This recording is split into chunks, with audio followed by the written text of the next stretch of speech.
நம்ம channel பார்த்துட்ருக்க viewers எல்லாருக்கும் வணக்கம். இன்றைக்கி இந்த வீடியோவில் கார்லிக் மஷ்ரூம் நூடுல்ஸ் எப்படி செய்கிறதுன்னு பார்க்க போகிறோம். வாங்க வீடியோக்குள்ளே போகலாம். ஃபஸ்ட்டு நான் ஒரு பேனில் தண்ணி சூடு பண்ணியிருக்கேன். தண்ணி காஞ்சதும் அதில் 1 ஸ்பூன் அளவுக்கு எண்ணெய் சேர்த்துக்கிறேன். 1/2 ஸ்பூன் அளவுக்கு உப்பு சேர்த்துக்கிறேன். சேர்த்ததுக்கப்புறமா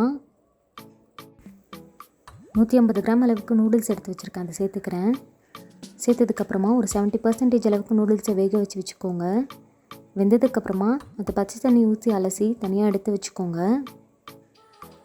நான் 1 டேபிள் ஸ்பூன் அளவுக்கு பூண்டு நறுக்கி வச்சுருக்கேன். 2 பச்சை மிளகாய் நறுக்கி வச்சுருக்கேன். ஒரு பெரிய வெங்காயத்தை ஸ்லைஸ் பண்ணி தனியாக வச்சுருக்கேன்.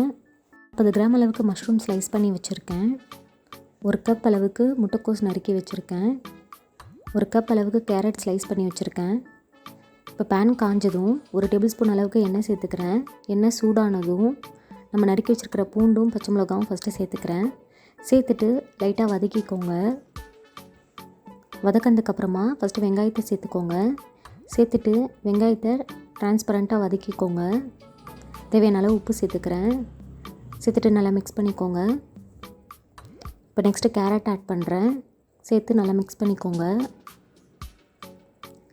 அடுத்தது கோஸ் சேர்த்துட்டு நல்லா மிக்ஸ் பண்ணிக்கோங்க. இப்போ நெக்ஸ்ட்டு நம்ம ஸ்லைஸ் பண்ணி வச்சுருக்கிற மஷ்ரூம் சேர்த்துக்கிறேன்.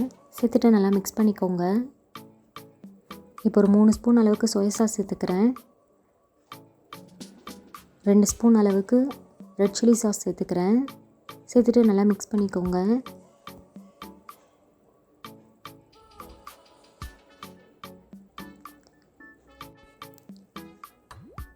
ஒரு ஸ்பூன் அளவுக்கு மிளகுத்தூள் சேர்த்துக்கிறேன்.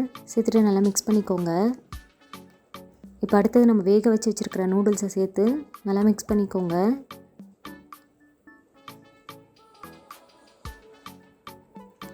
இப்போ லாஸ்ட்டாக இறக்கிறதுக்கு முன்னாடி கொஞ்சமாக வெங்காயத்தாள் சேர்த்து நல்லா மிக்ஸ் பண்ணிக்கோங்க. அவ்வளோதான், கார்லிக் மஷ்ரூம் நூடுல்ஸ் ரெடி ஆகிடுச்சு.